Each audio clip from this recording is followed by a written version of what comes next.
Bonjour tout le monde, hello everyone, and welcome to today's lesson. Today we're going to be talking about les adjectifs et les pronoms indéfinis as part of the 100-day French challenge. So I'm just going to be talking about the most important indefinite adjectives and pronouns that you'd see in English, or sorry, that you'd see in French. And of course there's more, but these are the ones that are just the most commonly used. So we have autre as an adjective as well as a pronoun. So we have l'autre télévision est plus grande. The other television is bigger. And then we also have j'ai d'autres poissons. I have some other fish. And then we have autre as a pronoun. Est-ce que tu sais d'autres? Do you know any others? Oui, j'ai un autre. Yes, I have another. And then we have tel. Son père démontre une telle fierté. His father demonstrated such pride. Or à tel événement, il est impossible. At such an event, that's impossible.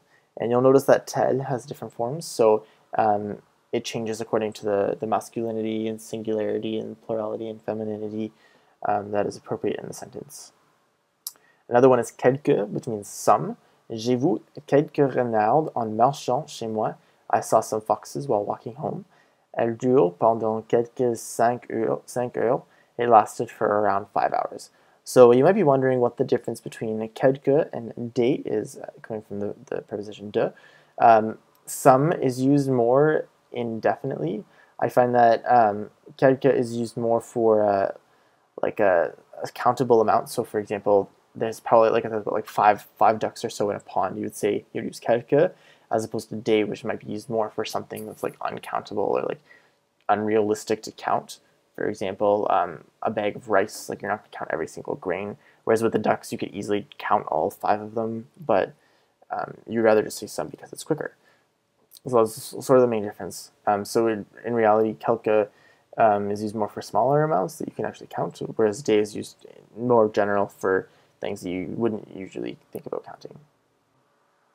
And then we have chaque, which means each. So chaque enfant mange le dîner. Each child eats dinner. Elle aimait également chaque enfant. They loved each child equally. So you'll notice that chaque is always accompanied by a noun. So chaque enfant, each child, as opposed to chacun, chacune, which just means each. So for example, toi, as-tu chacun dans la série? Do you have each one in the series? Chacun a son propre ordinateur. Each one has their own computer. Whereas chacun, chacune are just by themselves, as I said.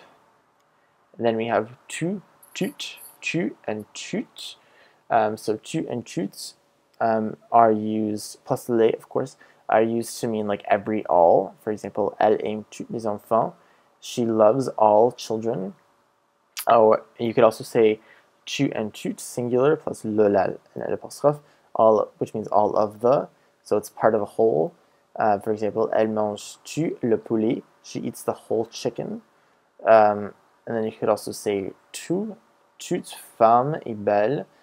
Every woman is beautiful. All women are beautiful. So it's talking about all things, but in a singular sense. And then we have tout and tous as pronouns, which are used without nouns. So they're just by themselves. So we have je sais tout, I know everything. And then you also have tous and toutes, which means everyone. Je connais tous, I know everyone, I know everybody. Bonjour à tous, bonjour à toutes, which is what I've been saying in a couple of the beginning of the lessons. So hello everyone. And it's also good to note that the S in tous is pronounced when it's a pronoun, but not when it's an adjective. So when it's a standalone by itself, you'd say tous, but then when it's accompanied with a noun, you wouldn't say it. And then finally we have quelqu'un, which is a very common one, which can mean either someone or some of them. For example, je connais quelqu'un qui peut vous aider. I know someone who can help you. And then we also have some of them. Les livres, j'ai vu quelques-uns au marché. The books, I saw some of them at the market. Quelqu'un must also be followed by de when there's an adjective. So for example, elle téléphone à quelqu'un d'important. She's calling someone important. Then we have quelque chose, which is very similar to quelqu'un, but it means something. So j'ai oublié quelque chose. I forgot something. And again, just as quelqu'un, it must be de. Quelqu'un must be followed by quelque chose. Excuse me. Must be followed by de when there's an adjective. Il mangeait quelque chose de bon. And then we have rien. which means anything. It can also mean nothing. We already covered this in the negative expressions lesson. So elle cooke mieux que rien. She cooks better than anything.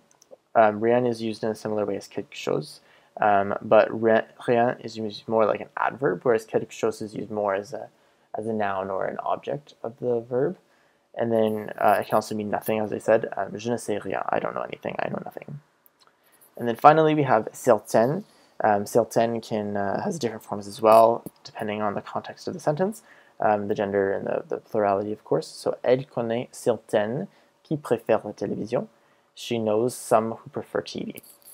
So that's all for today, and I hope that you'll be able to try and use these in sentences because they are very common words.